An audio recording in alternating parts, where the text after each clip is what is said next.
Assalamualaikum warahmatullahi wabarakatuh. Waalaikumsalam warahmatullahi wabarakatuh. Selamat Waalaikumsalam warahmatullahi wabarakatuh. selamat sejahtera bagi kita semuanya. Alhamdulillahirrabbilalamin. Asyhadu an la ilaha illallah, asyhadu anna Muhammadan abduhu wa rasuluh. Alhamdulillah Bapak dan Ibu sekalian, kita bisa berjumpa kembali dan alhamdulillah telah hadir di tengah-tengah kita Dr. Mirta. Alhamdulillah. Gimana kabarnya Dr. Mirta? Alhamdulillah baik, Dokter Hardi. Senang bisa diundang kembali di sini. Ini background-nya merah semangat ini. Merah. Pink. Pink ya. Jadi Bapak dan Ibu sekalian luar biasa. Jadi beliau tadi saya undang padahal baru istirahat beberapa saat. Karena jam 6 tadi beliau baru menyelesaikan undangan yang lain ya. Mengisi webinar yang lain.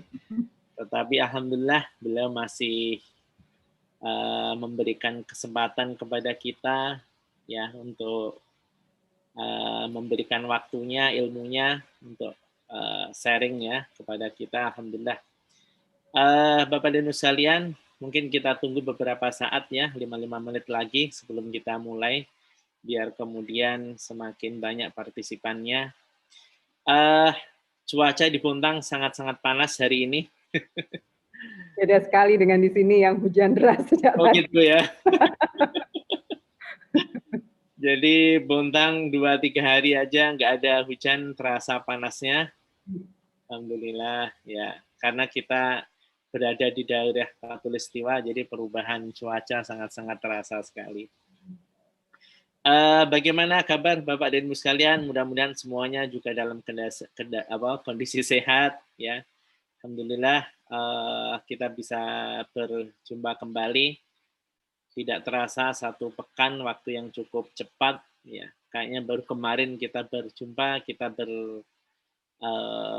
bincang-bincang ya terkait dengan permasalahan kesehatan, dan alhamdulillah pada malam hari ini kita dipertemukan kembali. Bapak dan Ibu sekalian, ya mudah-mudahan sekali lagi kondisi hari ini tetap dalam kondisi sehat, ya kondisi fit, apalagi kondisi secara umum mungkin ya di Indonesia kondisi pandemi juga sudah mulai landai. Di Bontang sebagian besar sudah mengkuning ya, kuning, bahkan ada daerah yang sudah hijau, alhamdulillah. Mudah-mudahan di Jakarta juga demikian ya, Dr. Mirta? Atau ada, ya. Ada gelombang lagi? Ya. Belum sampai gelombang, cuman tidak seperti sebelumnya begitu. Jadi udah ada lagi gitu, tapi ya masih inilah seperti yang diberitakan itu. Iya. Ya, itulah virus itu ya, nggak bisa betul-betul meninggalkan kita. Karena cuacanya kan memang seperti ini ya, jadi memang susah. Tapi mungkin kalau di Bontang karena memang panas itu mungkin lebih ini kali ya. Lebih takut ya? Lebih takut. Iya betul. Jika di sini kultur demografinya ya, sosio masyarakatnya mungkin pengaruh juga ya. Kalau di sana kan kondisi kota besar.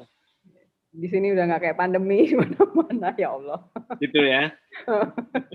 Ngeri sendiri. Iya. Alhamdulillah.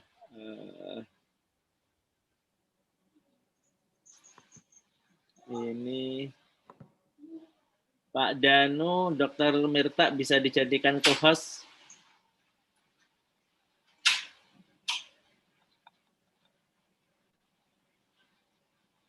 Ini sudah sesi keberapa? 13 ya? Hebat sekali. Luar biasa. Masih bertahan. Ya, luar biasa itu. Hebat loh itu. Dan saya senang dikasih kesempatan beberapa kali. Tenang aja, nanti beberapa kali. Pokoknya temanya yang bermacam-macam. Iya. Ini sebentar, nanti saya hubungi adminnya untuk menjadikan co-host ya.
Sebentar ya, Dr. Mirta ya.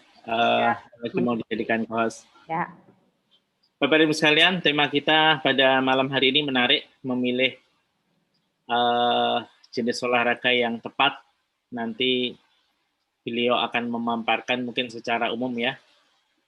Kadang-kadang apa yang kita kategorikan sebagai sebuah aktivitas fisik atau olahraga itu seperti apa, batas-batasnya seperti apa, dan kadang-kadang apakah nanti namanya olahraga itu juga harus memperhatikan umur, ya. Kadang-kadang semangatnya masih semangat 45, cuman secara fisik mungkin tidak bisa mensupport, ya. Dan olahraga yang seperti apa yang bisa betul-betul outputnya, outputnya tubuh menjadi segar ya. Ada beberapa orang yang dengan olahraga besoknya pegel-pegel, akhirnya nggak olahraga lagi ya. Ya motong sudah, malah capek-capek malah nggak usah jadi olahraga lagi ya. Nah ini nanti seperti apa tip and tricksnya ya, sehingga olahraga yang merupakan bagian dari upaya kita menjaga kesehatan utamanya ya, walaupun sebagian justru olahraga itu sebagai terapi juga ya untuk permasalahan olahraga, tetapi mungkin secara umum bagaimana kita menjadikan olahraga itu agar kemudian tubuh kita menjadi fit, segar ya, seperti itu. Baik, mungkin karena sudah jam 8 lebih 40 menit di Puntang, waktu Indonesia Tengah, mungkin di sana juga hampir jam 8. Saya persilahkan Dr. Mirta untuk mengantarkan pemaparannya yang nanti kita sambung dengan tanya jawab. Kepada Bapak dan Ibu sekalian, kalau sudah punya unek-unek tanya jawab, langsung ditulis di chat aja ya, sebelum beliau memaparkan. Silakan Dr. Mirta. Baik, matur nuwun. Ya. Assalamualaikum warahmatullahi wabarakatuh. Selamat malam Bapak Ibu sekalian. Senang bisa bertemu kembali di forum hebat ini. Kali ini saya mendapat request khusus untuk menyampaikan bagaimana cara memilih latihan fisik, olahraga yang sesuai. Bagaimana tips praktisnya. Nah, kali ini yang akan saya bawakan untuk lebih bisa mengantarkan dari yang pernah saya sampaikan sebelumnya. Nah, jadi untuk bisa memilih begitu 5 hal ini utama yang akan menjadi topik bahasan. Yang pertama adalah prinsip latihan fisik, kemudian penilaian pra-latihan fisik, kemudian bentuk latihan fisik, bagaimana pemantauan latihan fisik, dan bagaimana melakukan evaluasi latihan fisik. Kan saya mulai dengan prinsip latihan fisik yang pertama. Nah, dimulai dengan sebuah pemahaman dasar. Tidak pernah bosan saya untuk mengingatkan ini, karena nggak salah di Indonesia cuma punya satu terminologi, dan semoga sudah mulai masih ada yang tertinggal dari paparan saya sebelumnya gitu, dan kita sudah mulai tahu bagaimana beda antara aktivitas fisik, latihan fisik, dan olahraga. Di sini memang tidak terlalu dibahas mengenai olahraga. Aktivitas fisik, setiap gerakan tubuh yang melibatkan kontraksi otot untuk menghasilkan luaran energi. Latihan fisik, kalau latihan fisik itu bagian aktivitas fisik yang dilakukan secara terencana, teratur, berulang dalam intensitas tertentu dan berkesinambungan sehingga dapat meningkatkan kebugaran. Apa itu kebugaran? Nah, ini nih yang harus terus dikejar. Setelah kita sehat harus bugar. Sehat saja tidak menjamin bugar, tapi bugar sudah pasti sehat. Nah, kebugaran fisik, kemampuan melakukan aktivitas secara efisien, aktivitas sehari-hari dengan intensitas yang berat terus-menerus tanpa lelah yang berarti. Tanpa lelah yang berarti. Harus lelah. Kalau nggak lelah, itu berarti nggak ngapa-ngapain hari itu gitu. Jadi pokoknya tanpa rasa lelah yang berarti, masih punya cadangan energi untuk melakukan aktivitas saat kondisi bahaya atau kondisi-kondisi yang memang tidak terjadwal hari itu. Itu konsepnya. Ini akan selalu keluar. Saya mau ngomongin apa aja, selain ini tuh selalu ngikut. Saking memang saya harus terus mengingatkan bahwa di sebelah kiri ini loh yang bisa kita lakukan untuk bisa mencapai titik sehat, bugar, dan produktif. Sehat dulu, baru bugar, dan baru bisa produktif. Sehat belum tentu bugar, bugar sudah pasti sehat, dan untuk jadi produktif kita harus bugar. Ini urutannya. Aktivitas fisik, latihan fisik, dan olahraga. Dari lingkaran besar menuju lingkaran yang kecil. Semakin kecil di sini intensitas semakin besar, manfaatnya memang semakin besar, tapi resiko dan bahayanya akan semakin besar juga. Secara umum, aktivitas fisik dan latihan fisik ini loh manfaat yang akan didapatkan. Dengan hanya bergerak, dengan diatur intensitasnya lebih teratur segala macam, sekian banyak manfaat yang bisa didapat. Meningkatkan kapasitas kardiorespirasi, menurunkan tekanan darah, meningkatkan kolesterol HDL, menurunkan kolesterol LDL dan trigliserid, profil lemak lah intinya diperbaiki, menurunkan total lemak tubuh, menurunkan kebutuhan insulin, meningkatkan toleransi glukosa, mengurangi kecemasan dan depresi, meningkatkan performa, dan lebih jauh adalah menurunkan angka kesakitan dan kematian hanya dengan bergerak. Luar biasa. Nah, tapi ada hal-hal yang perlu menjadi perhatian tentunya. Karena apa?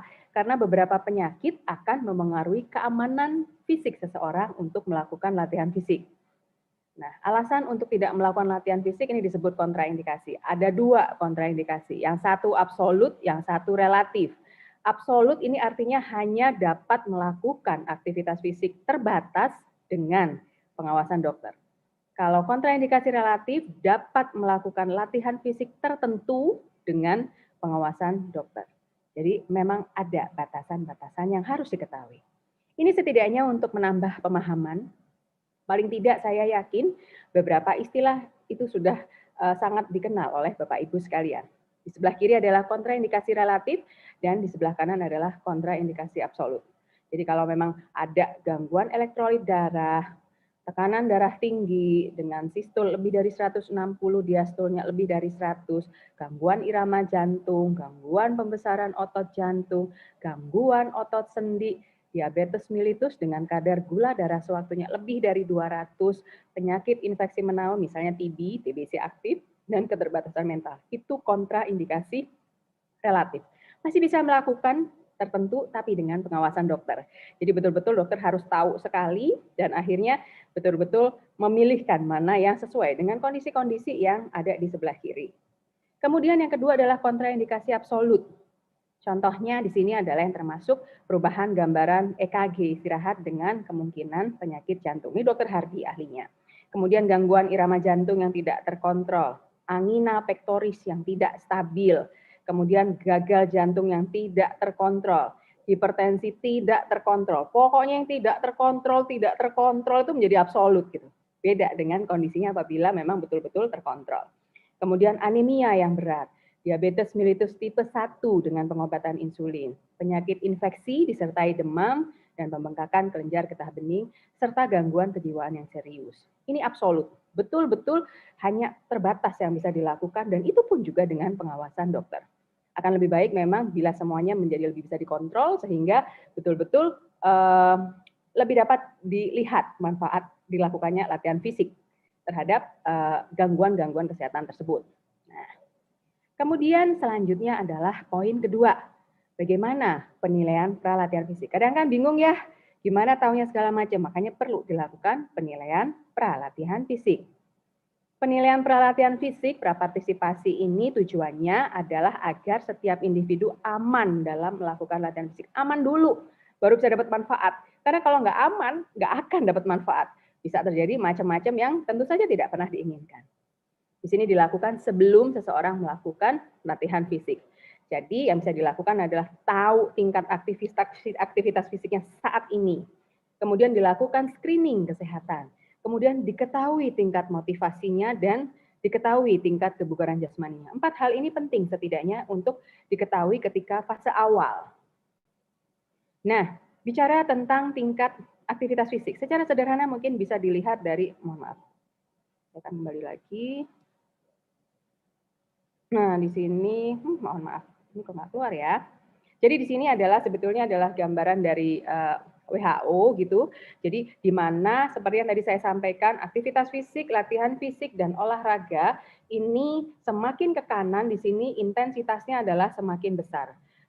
Intensitasnya semakin besar, manfaat yang didapat memang semakin besar. Tapi seiring dengan besarnya manfaat yang akan diperoleh, besar juga resiko dan bahayanya. Sehingga penting untuk menentukan di titik mana kita berada. Nanti akan saya buka kembali ketika selesai, mungkin kalau diperkecil akan keluar. Nah, kemudian yang kedua adalah melakukan screening kesehatan. Seperti yang sudah saya lakukan. Ini adalah 7 pertanyaan dari PARQ untuk mengetahui tingkat kesiapan tubuh dalam melakukan latihan fisik. Ini adalah pertanyaan yang harus dijawab dengan jujur. Hanya 7 saja yang harus diperhatikan. Ini bisa dilakukan juga baik bagi Bapak Ibu maupun bagi putra-putri yang ada di rumah. Jadi ini berlakunya memang untuk semuanya. Nah, di sini intinya adalah kalau ada satu iya aja memang harus diperiksakan ke dokter. Nah, bila semua jawaban pertanyaan adalah tidak, maka latihan fisik baru dapat dilakukan secara bertahap, enggak bisa juga langsung. Kalau tadi yang gambar garis itu betul-betul harus garis yang posisi kita. Misalnya begini, kalau kita awalnya adalah termasuk kaum rebahan, jangan terus pakai coba-coba setiap hari main futsal langsung. Jadi kalau memang kaum rebahan, ya dicoba. Berarti dengan katakanlah jalan kaki dulu 30 menit sehari. Gitu. Walaupun nanti cita-citanya kepengen main futsal tiap hari, boleh. Cuma seperti yang tadi garis ke arah kanannya ini secara bertahap. Dimulai dari kondisi kita saat itu. Dan dinaikkan secara bertahap. Start low, go slow. Jadi mulainya dengan titik terendah kita saat itu, kemudian berjalan dengan bertahap. Itu yang perlu diingat. Kemudian ketika kondisinya tidak semua tadi boleh mengikuti suatu tes kebugaran fisik. Relatif aman untuk melakukannya. Dan kemudian bila berusia di atas 45 tahun dan belum terbiasa, di sini dikatakan ya, harus berkonsultasi terlebih dahulu dengan dokter. Karena pada usia-usia di atas 45 tahun sudah khawatirkan dengan terjadi perubahan metabolisme dan lain sebagainya, dikhawatirkan ada sesuatu yang mungkin saking biasanya gerak atau saking biasanya nggak bergerak itu justru nggak kelihatan gitu. Jadi memang harus betul-betul dipastikan dulu. Nah, kalau ada satu jawaban ya, satu atau lebih, maka jelas perlu konsultasi ke dokter. Dan menunda latihan fisik bila merasa tidak sehat seperti demam atau flu yang betul-betul mengganggu, kemudian sedang hamil, atau kesehatan menurun saat melakukan program latihan fisik. Kemudian yang berikutnya dilakukan ketika sebelum latihan adalah mengetahui tingkat motivasi. Emang penting, sangat penting. Kita harus bisa menilai kita ada di mana. Jadi memang ada 5 tahapan tingkat motivasi ya di sini. Jadi ada prekontemplasi, kontemplasi, preparasi, aksi, dan rumatan, maintenance. Jadi gini, keterangan ada di sebelah kanan. Jadi kita harus tahu di mana posisi kita. Lagi-lagi ini semua harus dijawab dengan jujur untuk betul-betul bisa. Kalau itu dilakukan dengan istiqomah begitu, insya Allah perubahan antara satu tahap ke tahap lainnya bisa bertahan 6 bulan. Ini berarti betul-betul tahap itu sudah menetap. Gitu. Jadi memang pada ini namanya teori trans-theoretical begitu ya, trans-theoretical model di sini menyatakan bahwa perubahan tingkat motivasi yang sudah terjadi selama paling tidak 6 bulan setelah dilakukan aktivitas secara terus-menerus, itu artinya perubahannya sudah menetap. Nah, coba diingat-ingat kembali, kita semua pasti mengalami, saya pun juga begitu ya. Kalau sudah bisa melakukannya, udah ajak gitu ya, sudah ajak. Oke, kita action tuh. Udah, tiba-tiba karena satu dan lain hal, ternyata kita tidak bisa melakukannya dan terus tidak bisa melakukannya, jeder begitu. Akhirnya dia terjadi relapse seperti itu. Nah, memang untuk menaikkannya lagi, posisi kita bisa ada di preparasi. Ketika relapse itu dulunya sangat rutin, terus kemudian karena satu dan lain hal tidak bisa melakukannya secara rutin, terus kemudian mau mulai lagi, itu kan betul-betul harus sangat melawan diri sendiri. Dan kebanyakan yang udah akan tertahan di preparasi, akan tertahan di persiapan. Jadi beli sepatu udah, beli baju udah, ditaruh di locker, dibawa ke kemana segala macam, beli mat yoga lah segala macam sudah ada, tapi nggak jalan-jalan, walaupun sebelumnya iya. Kondisi yang seringkali terjadi seperti itu, sehingga penting untuk mengetahui tingkat motivasi awal dan memahamkan diri kita terhadap hal ini, bahwa kita akan melalui proses seperti ini dan ini adalah natural. Artinya berarti bisa dibiarin? Enggak. Justru karena kita paham, kita ada di mana, maka kita tahu arah kita ke sana, sehingga tujuan kita jelas. Oke, saya harus menuju ke sana. Tapi lagi-lagi nggak bisa semuanya didapatkan dengan instan. Seperti saya akan sampaikan, betul-betul baru dikatakan perubahan itu menetap apabila sudah bertahan 6 bulan. Jadi betul-betul dinikmati saja semuanya. Start slow, go slow. Secara istiqomah. Kemudian berikutnya, nah, mengetahui tingkat kebugaran jasmani. Mengapa penting? Ya, karena memang perlu sekali dalam kebugaran jasmani ada dua hal yang kita bisa ukur gitu. Jadi di kuadran atas, di sini ada di sebelah kiri dan di sebelah kanan. Di sebelah kiri di sini adalah skill related physical fitness. Jadi kebugaran yang terkait dengan keterampilan, dan yang di kuadran kanan atas ini adalah health related physical fitness. Jadi kebugaran jasmani yang terkait dengan kesehatan. Kalau kita seorang atlet atau katakanlah pelaku latihan gitu ya, rekreasional seperti itu, mungkin kita juga perlu di skill related physical fitness. Namun yang utama itu adalah bagaimanapun yang sebelah kanan. Minimal ada yang sebelah kanan, karena ini adalah kebugaran jasmani yang terkait kesehatan. Jadi yang tadi, yang sehat, bugar, dan produktif, bugarnya adalah yang sebelah kanan ini. Komponennya adalah daya tahan jantung paru, cardiorespiratory endurance, kemudian komposisi tubuh, indeks massa tubuh, persentase lemak, lingkar pinggang. Nah, kemudian muskuloskeletal fitness, kebugaran muskuloskeletal, terdiri dari kelenturan otot atau fleksibilitas, kekuatan otot, dan kemudian daya tahan otot. Ini yang harus diupayakan. Mau atlet, mau nggak atlet, ini yang terkait dengan kesehatan, sehingga kita harus mengupayakan. Tapi kalau memang kita penggiat olahraga, kemudian kita memang rekreasional, olahraga segala seperti itu, maka memang perlu menambahkan dengan skill related yang terkait dengan agility, ketangkasan, balance, keseimbangan, koordinasi, kecepatan, kemudian ketepatan, kemudian waktu reaksi. Ini penting banget nih, kayak menembak harus seperti apa. Semuanya memang juga harus dilatih terkait dengan keterampilannya. Begitu. Ya. Terus kemudian yang di bawah di sini, nah seperti yang contohnya bahwa di sebelah kiri adalah skill terkait dengan keterampilan, maka ini adalah contoh-contoh yang terkait. Begitu pula yang di sebelah kanan seperti ini. Nah, kalau dikatakan apakah memang ini berbeda? Kalau dibilang berbeda, berbeda. Karena satunya keterampilan, satunya kesehatan, tapi semuanya berkaitan dan saling melengkapi. Kalau kita sudah bisa memenuhi unsur yang komponen yang kesehatan, tentu saja dengan menambahkan komponen keterampilan tentu akan menjadi lebih baik. Tapi target utama jelas harus kebugaran jasmani yang terkait dengan kesehatan. Sehat dulu pokoknya, baru kemudian bugar dan produktif. Saya lanjutkan. Berikutnya untuk poin ketiga, mulai saya kenalkan tentang bentuk latihan fisik. Ngomong tentang latihan fisik. Ini adalah komponen latihan fisik yang harus saya ulang-ulang juga. FITT, frequency, intensity, time, type. Frekuensi, seberapa sering dilakukan. Intensity, intensitas, seberapa berat latihan dilakukan.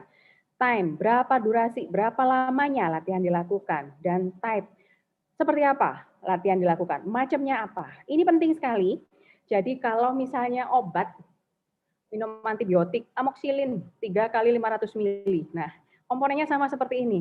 Kalau minum antibiotik nggak selesai 5 hari, ya itu bisa terjadi resistensi dan lain sebagainya seperti itu. Tapi kalau minumnya kurang, lebih nggak bagus. Kalau misalnya kurang dosisnya juga dia tidak akan memberikan manfaat juga. Ada tata caranya. Sama, latihan ini harus mengandung ini. Dosisnya seperti ini, harus ada FITT-nya. Misalnya berenang 2 kali seminggu, Rebo, Sabtu, 30 menit per sesi. Nah, itu adalah FITT-nya. Itu sudah termasuk kategori latihan fisik. Nah, kemudian bentuknya apa? Ini adalah type-nya yang tadi itu, FITT. Type, T yang terakhir. Ini yang fardu ain. Latihan aerobik atau latihan kardiorespirasi, latihan kekuatan, latihan kelenturan, dan latihan keseimbangan. Latihan keseimbangan ini sunnah ketika memang belum memasuki masa pralansia, tapi akan menjadi fardu ain ketika sudah mulai memasuki fase pralansia. Untuk apa? Untuk bisa menghadapi aging dengan sehat, healthy aging. Mungkin nanti untuk itu bisa dibicarakan pada sesi tersendiri. Ini sekarang kita bicara gedenya saja supaya semua betul-betul bisa menangkap. Nah, bagaimana rekomendasinya? Jadi kalau ditanyakan itu tipenya berarti harus tahu bagaimana aerobik dilakukan, bagaimana kekuatan dilakukan, dan bagaimana latihan kelenturan dilakukan. Rekomendasi latihan aerobik, Kalau ini adalah dari AHA, ini yang dilakukan adalah latihannya adalah lebih dari 5 kali per minggu dengan intensitas sedang. Atau latihan lebih dari 3 kali per minggu dengan intensitas berat. Atau kombinasi keduanya sedang berat lebih dari 3 sampai 5 kali per minggu. Sangat-sangat fleksibel kalau dibilang. Banyak ataunya, artinya kan ini sesuatu yang memberikan pilihan. Memang sih lagi-lagi semuanya kuncinya dari kita kalau latihan itu. Kemudian ini adalah rekomendasi dari WHO. Tidak jauh berbeda sebetulnya dengan rekomendasi dari AHA dan lebih simpel begitu. Kalau di sini dihitungnya adalah per waktu per minggu. Nah, jadi yang menjadi rekomendasi minimal untuk latihan aerobik ini adalah latihan minimal 150 sampai 300 menit per minggu dengan intensitas sedang. Atau latihan minimal 75 sampai 150 menit per minggu dengan intensitas berat. Menjadi sedikit waktunya dengan peningkatan intensitas. Itu yang harus diperhatikan. Kemudian berikutnya adalah, nah, untuk latihan aerobik ternyata latihan kardio, latihan nanti saya ngomong aerobik, mohon jangan diasumsikan senam aerobik. Senam aerobik ini sebetulnya adalah salah satu tipe dari latihan aerobik atau latihan kardio. Nah, ini adalah macam dari latihan aerobik. Untuk grup A di sini deskripsinya adalah aktivitas aerobik yang butuh keterampilan atau kebugaran jasmani minimal untuk melakukan. Direkomendasikan untuk semua orang dewasa. Contohnya di sini jalan kaki, bersepeda santai, aquatic aerobik, menari dengan gerakan perlahan. Kemudian grup B, aktivitas aerobik intensitas tinggi yang membutuhkan keterampilan minimal. Masih keterampilan minimal. Ini direkomendasikan untuk orang dewasa yang sudah biasa melakukan aktivitas fisik dan atau memiliki tingkat kebugaran jasmani rata-rata. Contohnya jogging, lari, mendayung, menari dengan gerakan yang lebih cepat dibandingkan yang A. Kemudian grup ketiga, grup C, aktivitas aerobik yang lebih membutuhkan keterampilan untuk melakukan. Ini direkomendasikan untuk orang dewasa yang sudah terampil dan atau memiliki tingkat kebugaran jasmani rata-rata. Contohnya di sini berenang. Yang D di sini adalah olahraga rekreasi, direkomendasikan untuk orang dewasa yang sudah teratur melakukan latihan fisik dan memiliki tingkat kebugaran jasmani rata-rata. Contohnya di sini adalah olahraga raket, bola basket, dan sepak bola. Nah, ini penting diketahui. Kita harus melihat di mana kondisi kita, lihat di rekomendasi. Kita masuk yang mana? Di situ ada contohnya. Paling tidak ini bisa dijadikan acuan sederhana untuk memilih. Karena yang harus kita penuhi adalah minimal 3 tadi untuk sebelum pralansia. Aerobik, kemudian kekuatan otot, dan kelenturan otot. Kemudian ini adalah rekomendasi latihan kekuatan dan daya tahan otot. Dilakukan 2-3 kali per minggu dengan intensitas ringan untuk yang belum terlatih, terus kemudian meningkat menjadi intensitas sedang. Semuanya harus dilakukan dengan bertahap kenaikannya. 8-12 kali pengulangan untuk kekuatan otot dan 15-20 kali pengulangan untuk daya tahan otot bagi orang dewasa. Masing-masing dilakukan 2-4 set untuk kekuatan otot dan kurang dari 2 set untuk daya tahan otot. Antar tiap set harus diingat, harus istirahat dulu 2-3 menit. Oke, ini aja. Ini sangat simpel, asal istiqomah. Itu yang penting. Ini sebelah kanan adalah gambaran ilustrasi yang bisa dilakukan. Jadi namanya latihan kekuatan dan daya tahan otot enggak selalu harus ke gym. Enggak selalu harus pakai dumbbell dan lain sebagainya. Pakai berat badan kita itu juga sudah luar biasa hasilnya. Asal memang betul-betul bisa memenuhi rekomendasi yang ini. Bebannya bisa diatur semuanya. Kemudian berikutnya di sini adalah rekomendasi dari WHO. Kalau di WHO latihan penguatan otot tidak berbeda, sedikitnya 2 kali dalam seminggu. Intensitasnya sedang atau lebih besar dengan melibatkan kelompok otot besar. WHO justru sangat meringankan sekali rekomendasinya. Maksudnya meringankan adalah tidak terlalu detail. Supaya apa? Supaya yang penting bergerak dulu gitu. Karena sejatinya ketika nanti semuanya sudah mampu dan terbiasa untuk bergerak, itu semua akan terasa ringan, dan ketika mulai masuk beban, baik itu beban tubuh atau beban eksternal, beban dari luar, tentu semuanya tidak akan menjadi sebuah hal yang berat dan menakutkan. Yang penting mulai dulu. Gitu. Nah, kemudian ini adalah rekomendasi untuk latihan kelenturan atau latihan fleksibilitas. Sama dengan latihan penguatan. Kalau tadi latihan aerobik itu 3-5 hari per minggu, maka latihan kekuatan dan latihan kelenturan itu hanya 2-3 kali dalam seminggu. Kalau untuk latihan peregangan, latihan fleksibilitas dasarnya adalah peregangan. Di sini 2-4 kali pengulangan untuk setiap gerakan peregangan. Yang perlu diingat di sini saat otot diregangkan, berhenti pada rasa sedikit tidak nyaman dan tahan selama 10-30 detik. Gerakan-gerakan latihan peregangan nampak seperti yang di kanan contohnya, atau mungkin sebetulnya yang paling simpel diberikan gambaran adalah kalau kita bangun pagi ngulet. Nah, itu sebetulnya adalah contoh simpel dari latihan peregangan, latihan fleksibilitas. Nah, di situ kita harus bisa, ketika kita melakukan gerakan itu, kita akan berhenti pada rasa yang nyeri-nyeri enak gitu ya. Kok nyeri-nyeri kok enak ya? Maksudnya tuh sudah ada rasa tidak nyaman, tapi kita masih bisa menoleransi itu. Gitu. Itu yang harus dicapai.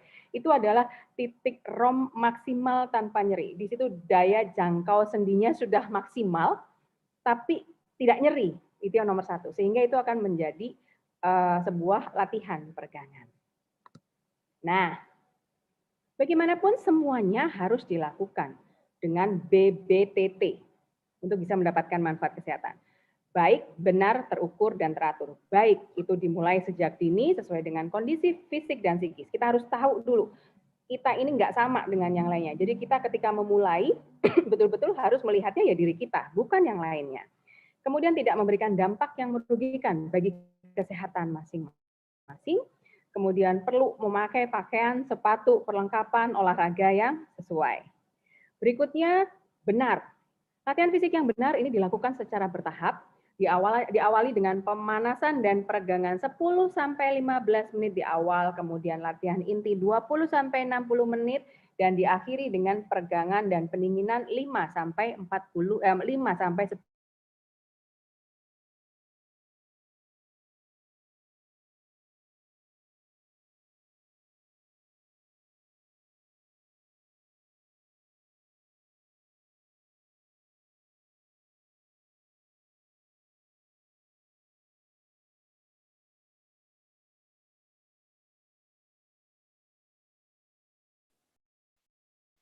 Suaranya hilang, Pak. Dr. Merita?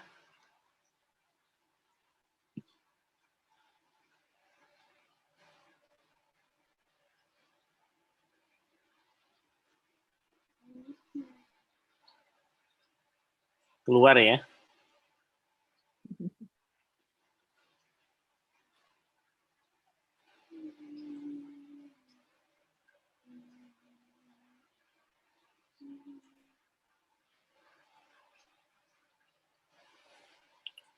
Bapak Ibu sekalian, kita tunggu sebentar ya. Dr. Merta mungkin ada masalah di sinyal.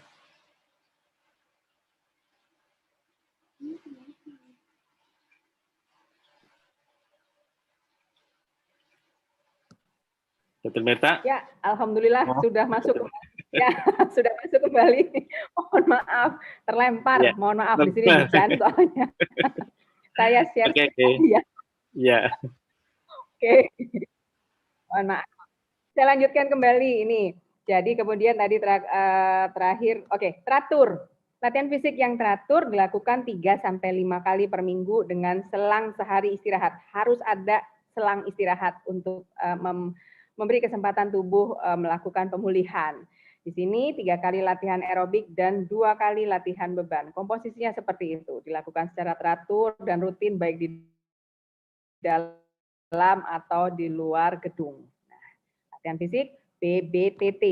Nah, bicara tentang latihan fisik atau olahraga, ini kita bicara tentang intensitas latihan. Tadi saya ngomong intensitas sedang, berat, segala macam. Ini adalah cara untuk mengukur intensitas. Cara yang objektif di sini adalah dengan mengetahui denyut nadi maksimal kita yang bisa dihitung dari usia kita. 220 dikurangi usia.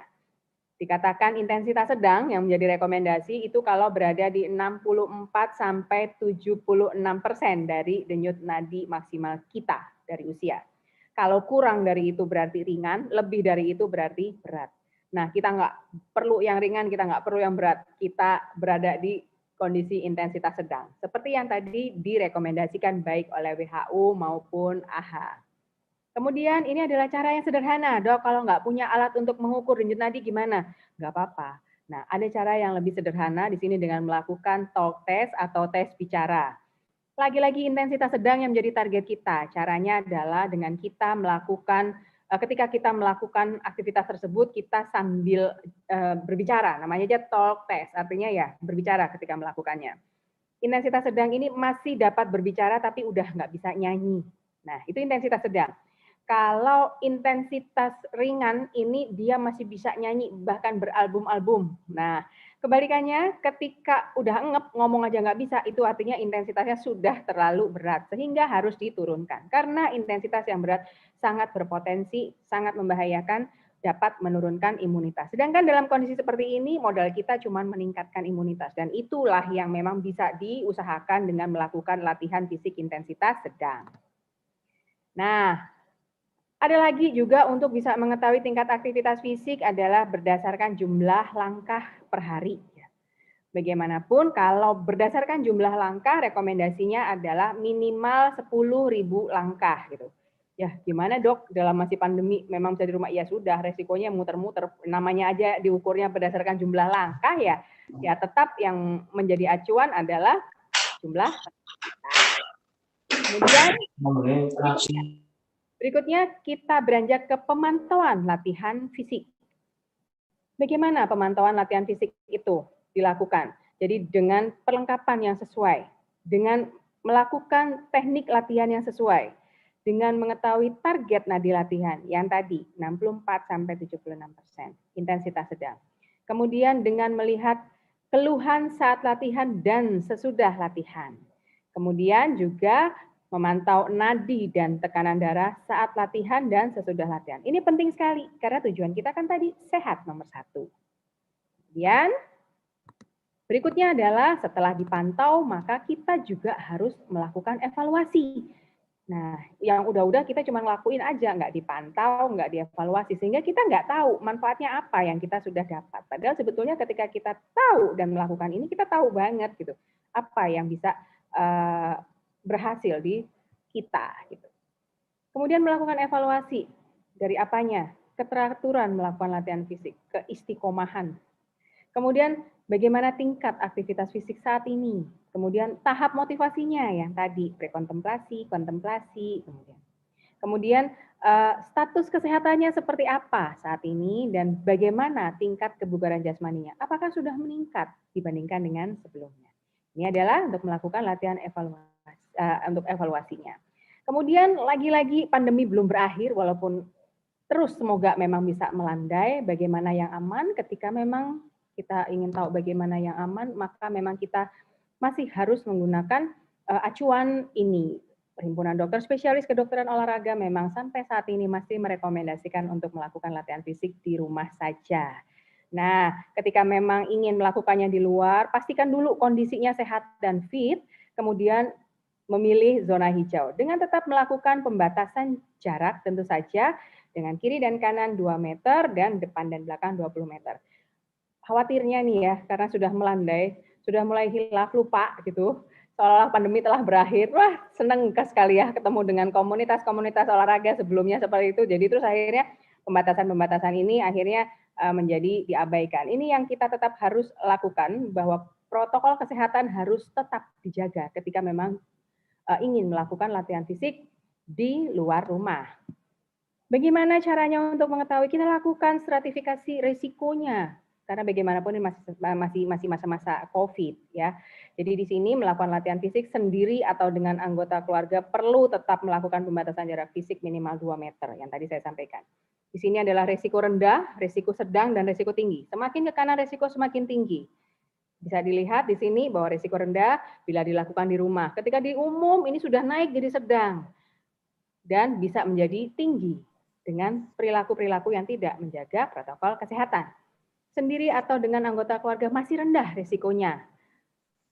Kemudian meningkat apabila jumlahnya sudah jumlah berkumpulnya sudah mulai agak banyak, namun tetap tidak lebih dari 5 orang. Menjadi tinggi apabila sudah lebih dari 5 orang berkelompok atau bukan dengan anggota keluarga.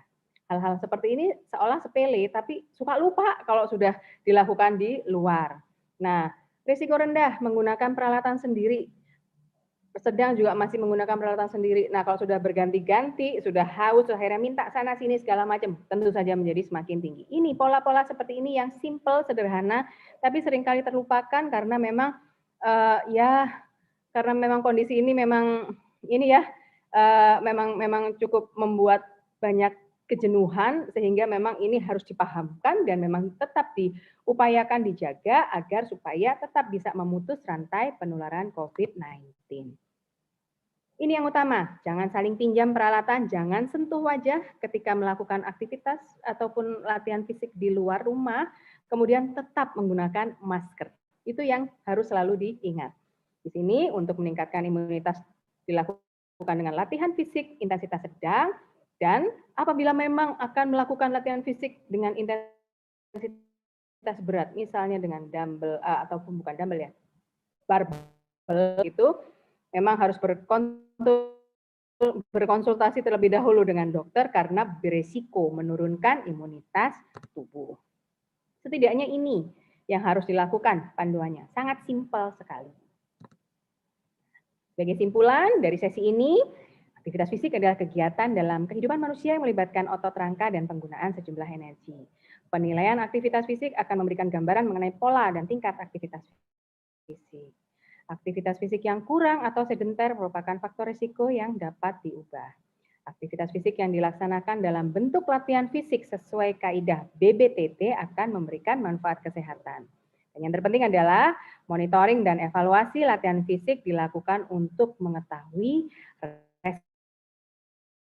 jadi melakukan latihan fisik dan olahraga dengan baik, benar, terukur, teratur yang akan mengurangi stres, meningkatkan imunitas, dan menjaga kebugaran tubuh. Pemahaman dan semangat tentunya untuk melakukan baik itu aktivitas fisik, latihan fisik maupun olahraga. Assalamualaikum warahmatullahi wabarakatuh. Waktu saya kembalikan kepada Dr. Hardi. Monggo Dr. Hardi. Waalaikumsalam warahmatullahi wabarakatuh. Terima kasih Dr. Mirta pemaparan pengantar diskusinya. Luar biasa Bapak Ibu sekalian, pengetahuan secara umum bagaimana kita memilih ya aktivitas fisik yang pas. Ya, kita harus melakukan pra dulu ya, terus kemudian memilih apa yang sesuai dengan kondisi kita, dan yang sangat penting itu motivasi ya. Ya. Ternyata saat ini kita untuk menjaga motivasi itu yang susah. Nah, itu kadang nggak sampai 6 bulan. Kadang 1 bulan, 2 bulan ya. Dan mungkin pasti banyak ini pengalaman ya dari Bapak Ibu sekalian, banyak beli alat-alat yang untuk dipakai ya akhirnya juga berdebu aja ya. Itu yang menjadi persoalan juga. Baik, sudah banyak pertanyaan di kolom chat, saya baca ya. Yang pertama ini dari Dr. Yayu ini. Dari Dr. Yayu. Assalamualaikum, alhamdulillah akhirnya bisa gabung lagi. Ada yang pengen saya tanyakan. Saya alhamdulillah rutin olahraga 3 kali seminggu treadmill. Seperti yang dokter sampaikan di materi lalu, masih hafal ini materi yang sebelumnya ya. 150 sampai 300 menit. 300 menit kali. Ya, iya menit ini. Bukan jam.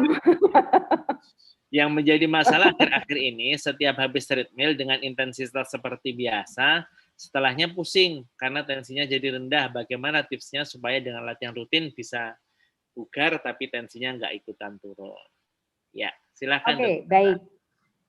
Ya, atur nuwun Dr. Hardi. Dr. Yayu senang sekali mendengarnya, sudah mulai dimanfaatkan. Nah, ini yang saya pengen tahu sebetulnya ini kondisi awalnya seperti apa. Jadi dari screening yang dari PARQ 7 pertanyaan tadi seperti apa? Apakah memang Kalau di sini kan akhir-akhir ini setiap habis treadmill dengan intensitas seperti biasa, setelahnya pusing karena tensinya jadi rendah. Apakah memang tensi awalnya memang rendah, begitu? Ataukah memang pada saat itu memang ada kondisi yang menyebabkan tensi tersebut menjadi rendah? Mungkin saja pada saat itu kondisinya sedang tidak fit, bisa kan? Atau kurang tidur seperti itu, sehingga memang setelah latihan akhirnya tensinya menjadi lebih rendah, atau mungkin sedang mengalami menstruasi yang sangat sangat hebat seperti itu, sehingga mungkin saja itu terjadi. Tapi harus diobservasi dok terlebih dahulu. Kalau ini sebelumnya awal-awal tidak terjadi, kalau begitu saya menduga ada sesuatu yang menyebabkan hal itu terjadi. Ini adalah terkait dengan kondisi tubuh dokter yang mungkin nggak fit ya, kurang tidur kalau cuma sehari nggak apa-apa, 4 hari, ya ini kan sudah mulai mengganggu homeostasis tubuh, sehingga ini pasti akan mempengaruhi juga. Nah, kalau dalam kondisi-kondisi seperti ini, supaya tensinya nggak jadi ikut turun, nah ini kan 150 sampai 300 menit per minggu, bukan jam ya dok, banyak sekali kalau jam. Ini dibagi saja. Ini kan sebaiknya memang minimal 30 menit dalam sehari. 30 menit pun juga bisa dibagi menjadi tidak hanya 1 kali 30 menit, tapi minimal rangkaiannya adalah 10 menit. Jadi sebetulnya 1 kali 30 menit ini kan sama kayak manfaatnya dengan 3 kali 10 maupun 2 kali 15. Jadi coba dicicil seperti itu. Untuk mengetahui, hanya pada saat-saat kondisi tubuh tidak fit. Saya menduganya ini memang kondisi tubuh pada saat itu sedang tidak fit, atau memang mungkin ada sebuah hal lainnya seperti itu. Moga-moga nggak mati. Ini ada tulisan, your internet connection is unstable. Terus kena hujan ini. Apa namanya? Begitu, Dokter Yayu. Semoga bisa menjawab. Jadi kalau saran saya, ketika memang saya rasa mungkin Dokter Yayu berusaha untuk konsisten, berusaha untuk istiqomah dengan menjaga 150 sampai 300 menit begitu. Nah, saya rasa ini yang dilakukan itu bagus sekali. Cuman pada kondisi-kondisi memang tubuh kita sedang tidak oke, it's okay not to be okay kan kata drakor gitu. Jadi coba dilakukannya dibagi, entah itu 2 kali 15 menit atau 3 kali 10 menit begitu. Jadi itu akan lebih bisa mengadaptasikan tubuh kita dengan latihan yang kita lakukan. Semoga menjawab ya Dokter Yayu. Monggo Dokter Hardi. Dokter, terima kasih. Itu ya Dokter Yayu ya, dicicil dulu. Terima kasih. Ya. Selanjutnya ke Pak Hadi. Ya, mohon izin bertanya dokter, saya umur 53 tahun. Untuk pertanyaan selanjutnya mungkin Dokter Hardi? Ini pertanyaan selanjutnya. Mohon izin bertanya dari Pak Hadi ya. Saya umur 53 tahun, olahraga jalan cepat rata-rata sepekan sekali selama 1 jam dengan menempuh 6 kilo. Dalam 6 bulan terakhir, saya terlempar. Oh. Iya. Sudah masuk lagi ya? Kembali. Oke. Pertanyaan selanjutnya ya, Dr. Mirta. Monggo ya. Saya izin mematikan video supaya koneksi lebih stabil. Iya, boleh. Ya. Ya, ini dari Pak Hadi ya, Dr. Mirta. Saya umur 53 tahun, olahraga jalan cepat rata-rata sepekan sekali selama 1 jam 6 km. Dalam 6 bulan terakhir, selesai olahraga telapak kaki kanan bagian belakang, tungkai terasa ngilu. Apalagi bila ditekan dan akan hilang sendiri dalam 2-3 hari. Apakah ini ada cedera? Apa yang harus dilakukan? Terima kasih. Silakan, Dr. Mirta. Ya, baik. Baik, Dr. Hardi. Ya, Pak Hadi, terima kasih untuk pertanyaannya. Nah, ini saya membacanya, ini saya sedikit menangkap nih. Ini kemungkinan memang terjadi sebuah cedera. Nah, kalau ini saya memang sarankan untuk diperiksakan lebih lanjut, begitu. Kalau saya menduganya, ini ada salah teknik nih, Pak, dalam berjalan. Di sini kan berjalan cepat ya, kalau saya baca. Ya. jalan cepat. Nah, kemungkinan ini ada salah teknik ketika mendarat sehingga tumpuan ini akan banyak justru di telapak kaki gitu. Jadi kemungkinan besar ini ada cedera di situ yang memang harus ketika memang setelah selesai melakukannya sebaiknya dilakukan kompres dingin begitu untuk mempercepat pemulihannya. Nah, tapi yang paling penting di sini adalah memperbaiki teknik supaya ketika melakukan jalan cepat begitu tumpuannya tidak jatuh di telapak kaki di bagian belakang secara terus-menerus. Ini kemungkinan sih memang itu keadaan yang terjadi kalau dari cerita yang nampak di sini. Gitu. Jadi yang utama harus dilakukan adalah setiap selesai, bukan berarti menghilangkan latihannya.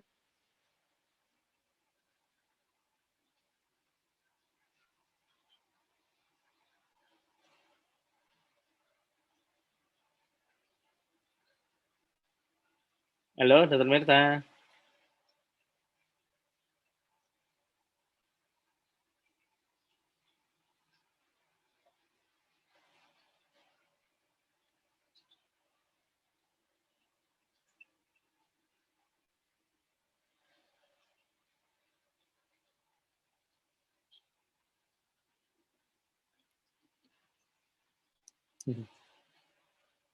Terkeluar lagi ya, Dr. Mirta.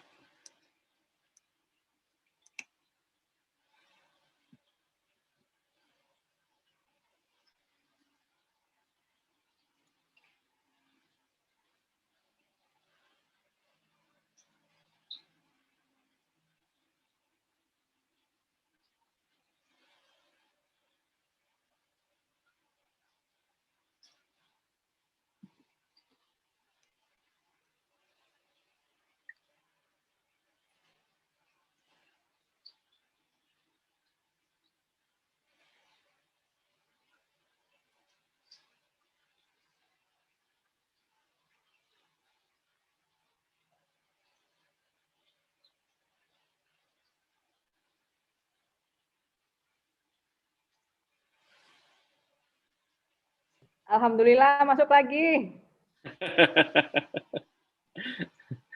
Saya sudah hadir kembali. Oke, siap. Mohon maaf ya.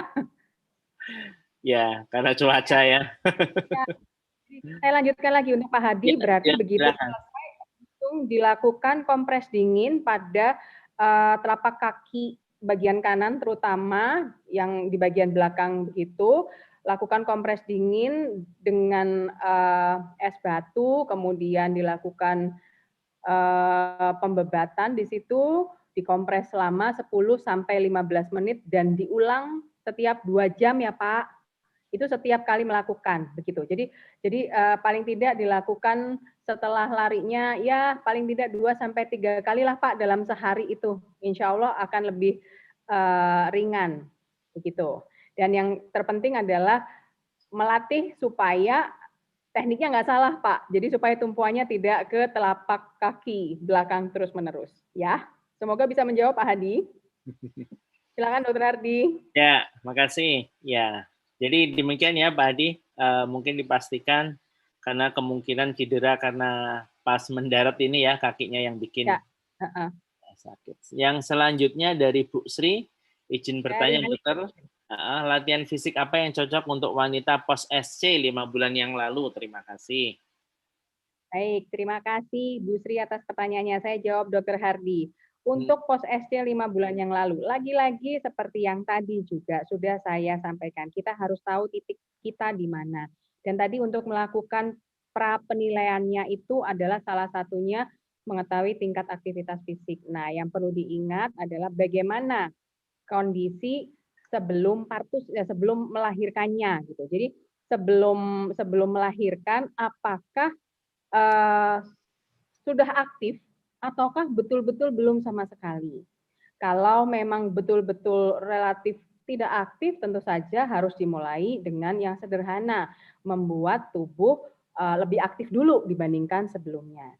Jadi kalau ditanya apa yang cocok, selama memang tidak ada masalah pada pos SC-nya, tentu saja bisa dengan latihan-latihan yang sederhana, tapi cukup bisa meningkatkan kardiorespirasi endurance.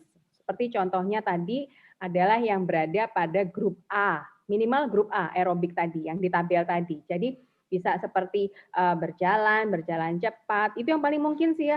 Kalau untuk sepeda dan lain sebagainya memang saya belum anjurkan, karena bagaimanapun kan kita harus memastikan dulu bahwa sudah tidak ada masalah lagi di bekas jahitannya. Demikian. Pokoknya memang harus mulai dengan rekomendasi minimal dulu, begitu.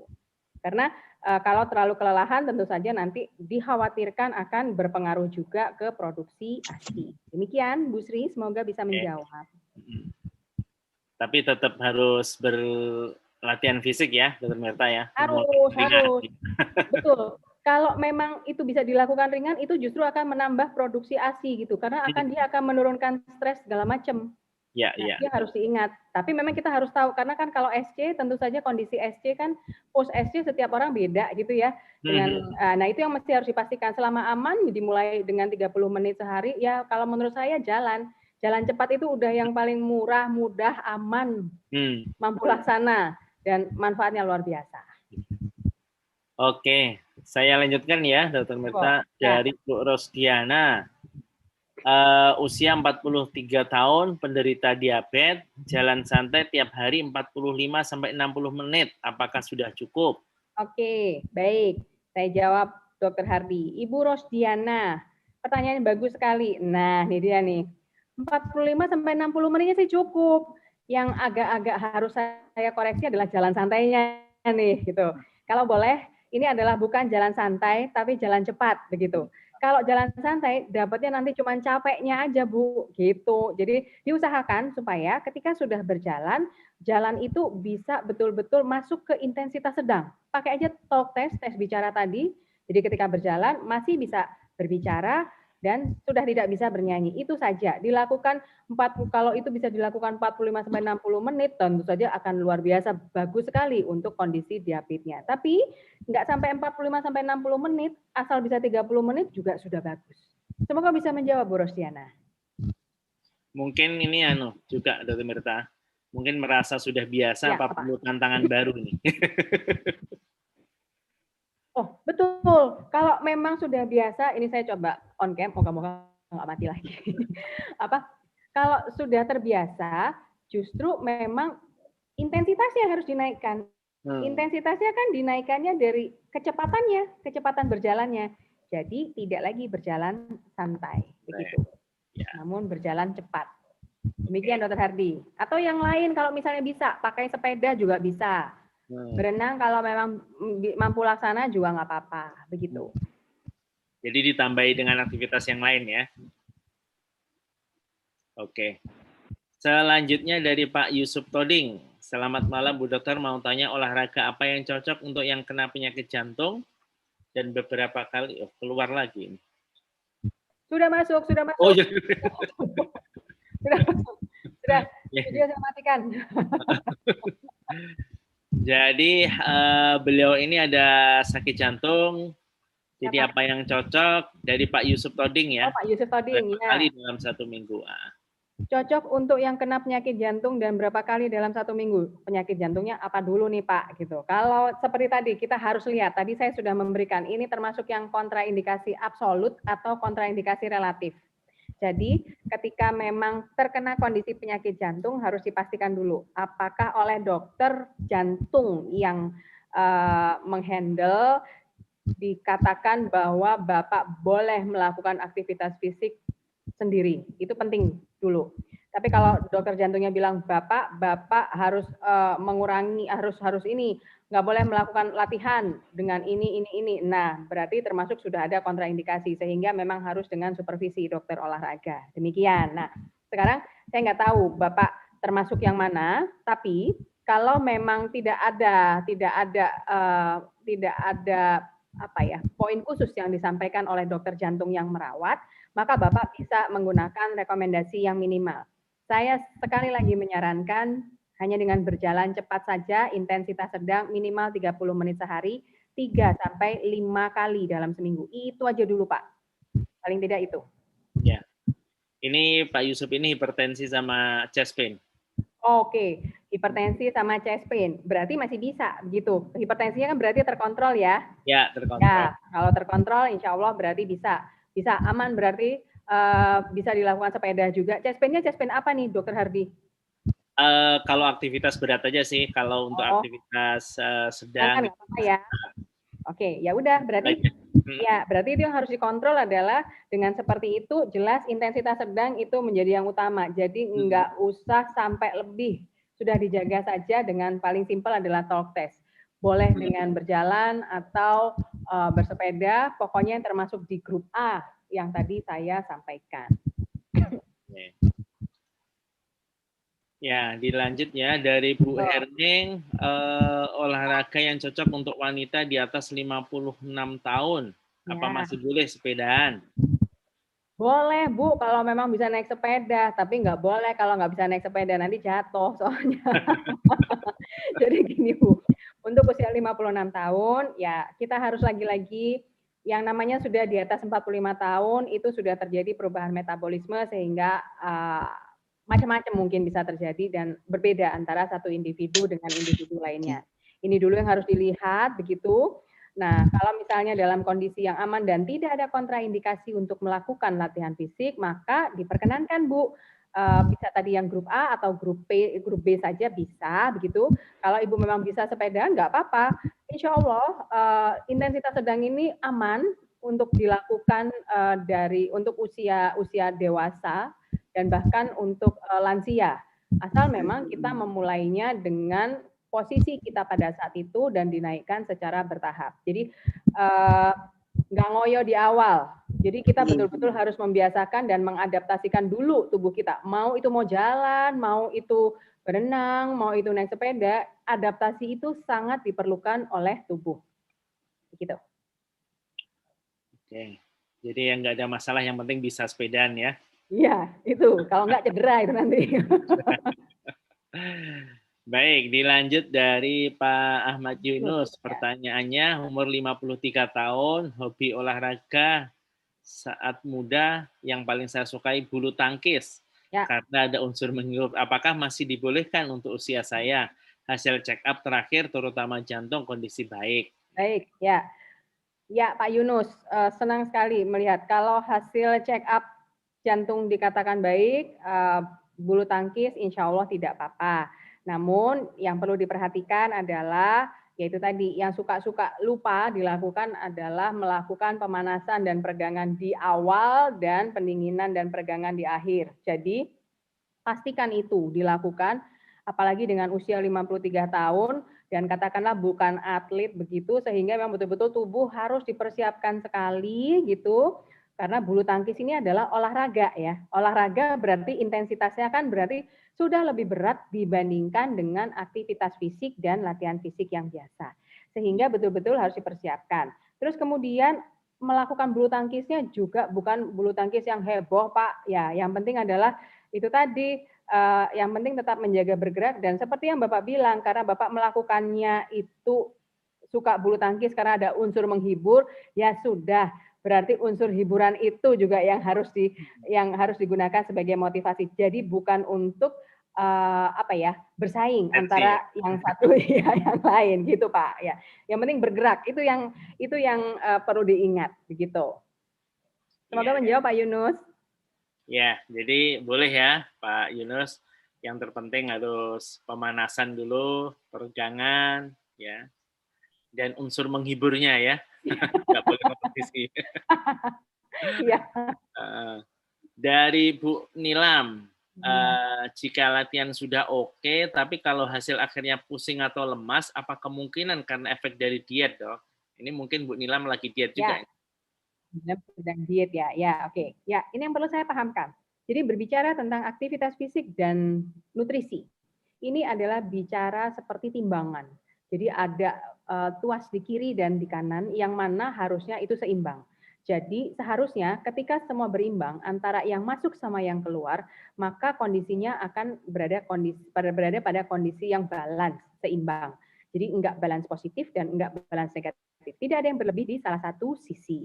Nah, Dan yang harus dipahamkan juga adalah bahwa untuk melakukan latihan dengan teknik yang benar itu dibutuhkan sejumlah energi juga. Energinya dari mana? Dari makanan. Nah, tentu saja ketika memang melakukan diet, makanya biasanya memang semuanya harus diatur. Diet ini harus betul-betul disesuaikan, apalagi mungkin ini dietnya adalah mungkin untuk menurunkan berat badan, itu memang diharapkan masuknya lebih sedikit daripada keluarnya gitu, sehingga nanti berat badannya bisa berkurang. Memang betul seperti itu, tapi ini juga nggak tiba-tiba. Pada fase awal ini memang pengaturan harus dilakukan pelan-pelan. Sekali lagi yang penting adalah mengadaptasikan tubuh. Kemungkinan sekali memang ini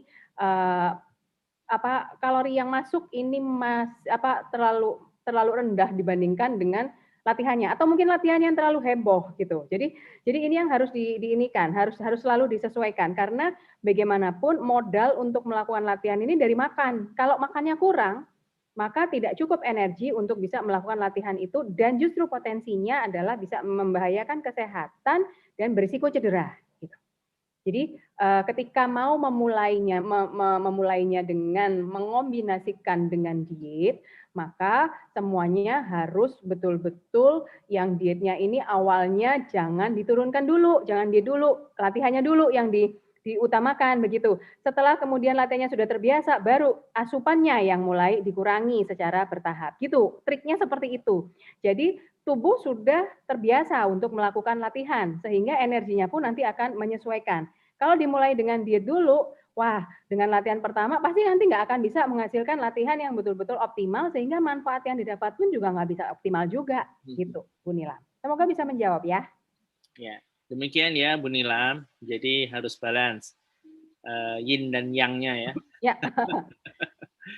Jadi kalau dietnya terlalu ketat nanti nggak bisa mengimbangi kebutuhan energinya ya. Ya, betul sekali. Ya. Oh, ini tadi Pak Hadi nyambung lagi ini.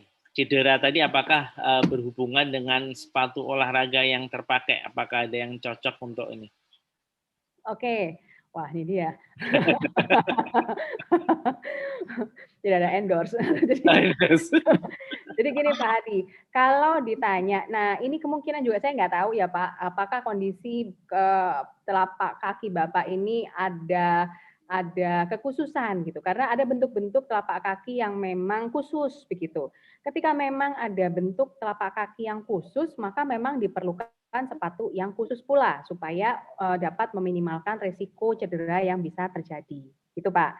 Nah, jadi kalau ditanya sepatu olahraga apa yang cocok? Ya tentu saja sepatu olahraga yang cocok dengan model telapak kaki kita, model kaki kita. Itu yang jawabannya. Mau merek apa aja boleh Pak, pokoknya cocok sama telapak kaki kita. Jadi pastikan dulu telapak kaki Bapak ini termasuk yang umum rata-rata atau punya kekhususan. Ketika ada kekhususan ya memang lebih baik cari sepatunya yang khusus supaya lebih nyaman dan aman ketika melakukan latihan fisik. Semoga menjawab ya Pak Hadi.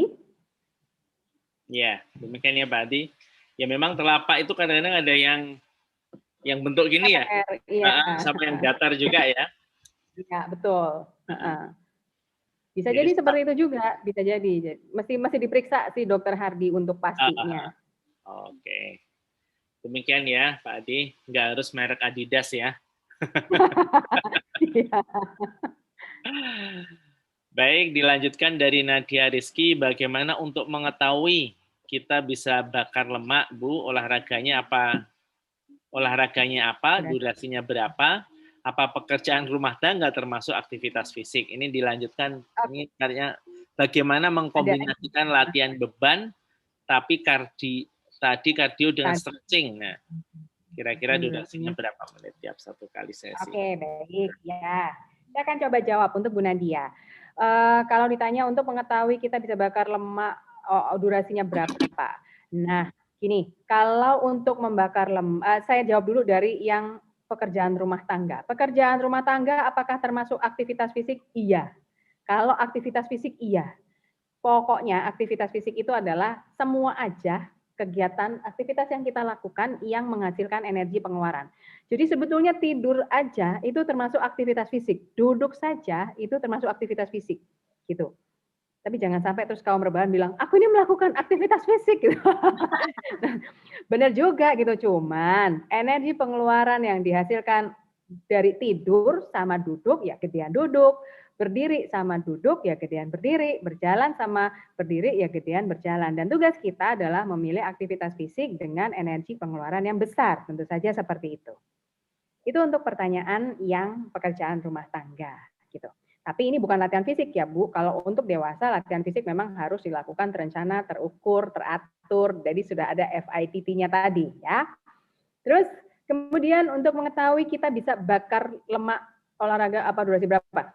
Oke, kalau ditanya untuk pembakaran lemak itu baru metabolisme lemak itu baru terjadi setelah 30 menit. Jadi kalau memang niatnya untuk membakar lemak, maka lakukan aktivitas yang sifatnya aerobik, jadi latihan aerobik, latihan kardiorespirasi minimal 30 menit gitu.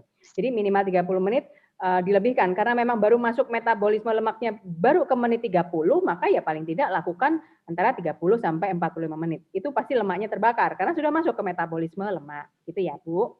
Terus kemudian bagaimana ini sepertinya lagi diet ya ini kalau lihat dari pertanyaannya.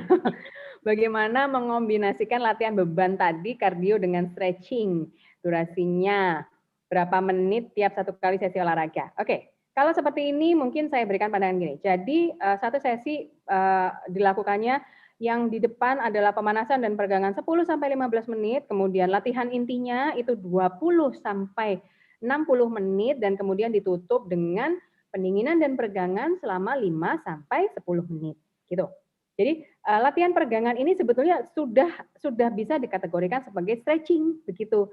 Nah, jadi bisa tinggal ditambah lagi di luar sesi itu. Karena sejatinya kalau latihan peregangan ditambahin dalam sehari juga nggak apa-apa. Dia tidak akan membahayakan. Malah kan lebih bagus karena kan bertambah usia kita tidak semakin lentur tapi justru semakin kaku. Jadi dengan dilatih tentu saja akan lebih bisa memberikan manfaat yang baik gitu. Nah, jadi ya udah terjawab berarti kalau untuk kardio dan stretching. Demikian semoga bisa menjawab pertanyaan Bu Nadia. Terima kasih Dr. Mirta, kayaknya pertanyaan sudah habis dan bisa terjawab semuanya. Alhamdulillah. Dan juga waktunya juga sudah larut malam di sana ya. Sudah menjelang jam 10 ya.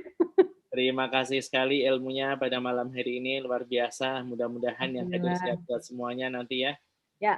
Punya pemahaman apa yang disebut dengan latihan fisik ya, tidak harus asal aktivitas saja ya, harus terprogram, harus termonitor, harus dievaluasi. Ya, itu yang kebiasaan nggak biasa kita lakukan. Ya, jadi biar bisa kembali ke ini konsep yang benar begitu ya, betul. Ya, kadang-kadang karena nggak ada program itu asal nyelonong aja, ada temennya futsal langsung gitu ya. Iya, betul. Terus habis itu kadang-kadang begitu selesai lari langsung berhenti di tukang bubur ayam. Kayak gitu-gitu. Iya. Jadi luar biasa. Mungkin banyaknya cedera dari aktivitas fisik kita ya karena seperti itu ada tadi ya. Betul. Karena memang banyak yang belum dilakukan dengan BBTT tadi. Insya Allah sebenarnya kalau dilakukan dengan BBTT semua bisa manfaat yang memang harusnya bisa didapatkan akan didapatkan kok. Ya. Dr. Mirta, ini tadi ada titipan, bisakah materinya di-share di sini? Di-share di sini itu maksudnya di mana?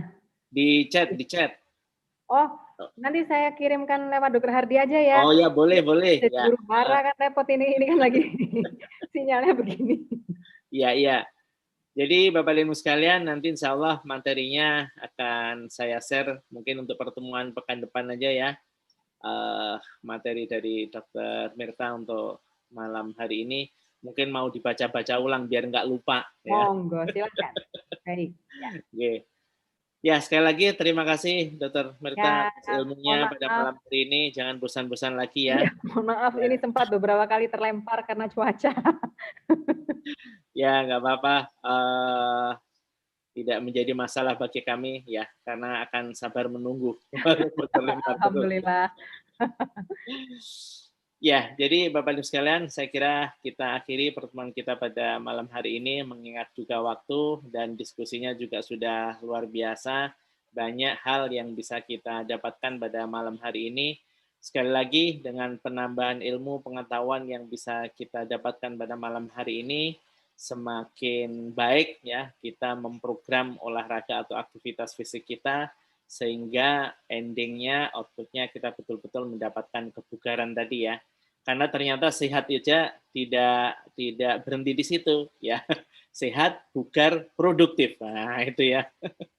Mungkin nanti sampai lansia pun ya kita tidak sekedar sehat tetapi juga bugar dan produktif ya. Luar biasa. Produktif ya. Luar biasa. Ya ini ucapan terima kasih dari semua yang hadir ke Dr. Mirta ya. Mudah-mudahan menjadi amal jariah ilmunya ya. Luar biasa. Amin. Baiklah Bapak Ibu sekalian, saya akhiri pada pertemuan pada malam hari ini. Terima kasih atas kehadirannya dan terima kasih atas kesetiaannya ya untuk setiap pekan hadir menyambangi Zoom kami. Demikian kurang lebihnya mohon dimaafkan. Assalamualaikum warahmatullahi wabarakatuh. Waalaikumsalam. Warahmatullahi wabarakatuh. Tetap semangat berlatih semuanya. Saya mohon izin pamit. Ya, makasih ya, Teman-teman. Waalaikumsalam. Ya.